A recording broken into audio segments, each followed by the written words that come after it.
bullied, robbed, sexually assaulted, or been in a situation where threat was imposed.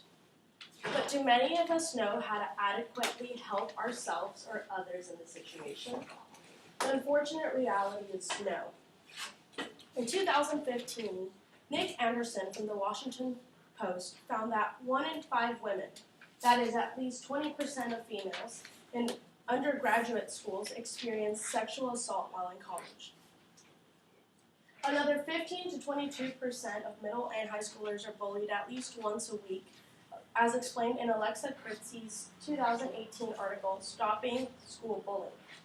I, unfortunately, am part of the statistic, which is why I am here today to discuss whether or not schools should provide self-defense training as part of their course curriculum and why I believe they should. There's a great amount of controversy that has been going back and forth between parents who want their children to be taught self-defense and those who do not. To start off, learning martial arts or karate as forms of self-defense by a wrong-minded individual, or if children learn the improper way, can have a negative impact on them. In the 2013 article, Should Children Learn Self-Defense?, author Krav Maga explains that one of the downfalls is that children can learn to be afraid of everything. Now, teaching children defensive moves can easily turn into offensive moves, especially when they lack the knowledge of when it is appropriate to use them or not. The last thing parents want is for their kid to misread a situation and hurt someone or themselves simply because they overestimated their own strength and misinterpreted the situation. The second reason as to why opposition exists deals with finances. Many parents may not necessarily have the funds to pay schools extra money in order for their kids to attend these courses. As stated in the 2012 article, Students Learning Self-Defense After School by Kathy Bassett, the school's program was optional and cost $50 a month, which can easily escalate to upwards of $450 to $500 for a school year. But of course, there are other ways to pay for these programs. Schools, however, should require self-defense training as part of their PE requirements to facilitate the payment process and require funds from the State Board of Education. Although some parents are not 100% compliant with self-defense training, many still believe that learning this skill is useful in many unexpected life scenarios.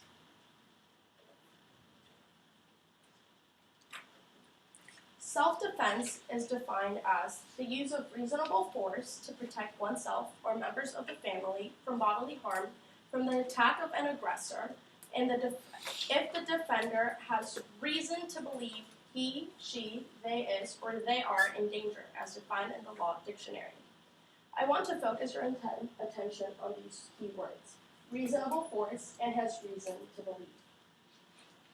You might be asking yourself, what is considered reason, because it can be read in different situations differently. But by requiring self-defense training courses from an early age, ideally starting in middle school, kids are able to be put in various scenarios where both expected and unexpected threat can occur by simply learning to read body language and the attitudes of others. By learning this skill, students will also be able to read the situation and decide if it is appropriate to intervene or not.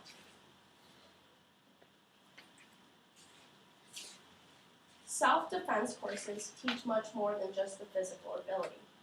Author Emra Sethna believes that it also teaches mental awareness and prevention tactics that stop crimes before they even happen.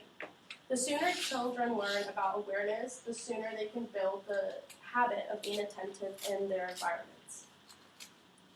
As author Melissa Abramovitz puts it in her 2001 article, Protecting Yourself Through Self-Defense, no one wants to be put in this situation, but things happen, and it's much better to be prepared. Although as college students, we are busy enough with our academic schedules and our day-to-day life, we may one day be put in this unfortunate scenario. It is important to recognize that it is no one's responsibility for your personal safety other than your own.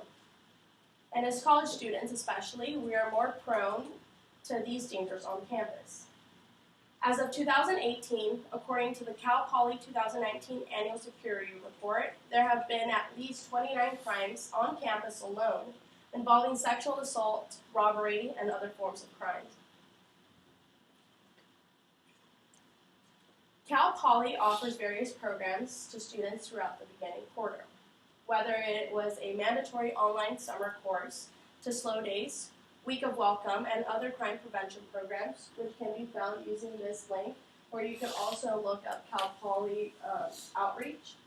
We can see that Cal Poly offers various programs from alcohol and drug prevention, sexual and dating violence prevention, and most importantly, bystander intervention prevention, which they offer 8 programs, which inform students how to properly intervene in situations. Or you could also look online, which can be found at the Cal Poly Police Department page.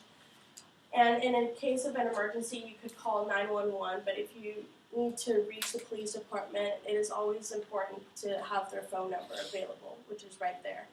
And you've probably noticed that Cal Poly has also placed emergency blue light phones throughout campus in case of an emergency in which you or a friend may find yourselves, which look like that on the bottom right. In order to increase personal safety in schools, it is important to start at an early age. I highly encourage you, and you should reach out to your local schools, whether it's a middle school, a high school, or a college, to help them get started with these programs. We are fortunate enough here at Cal Poly to have various outlets to learn about ways to defend ourselves and others. But speak up and don't be a part of that statistic.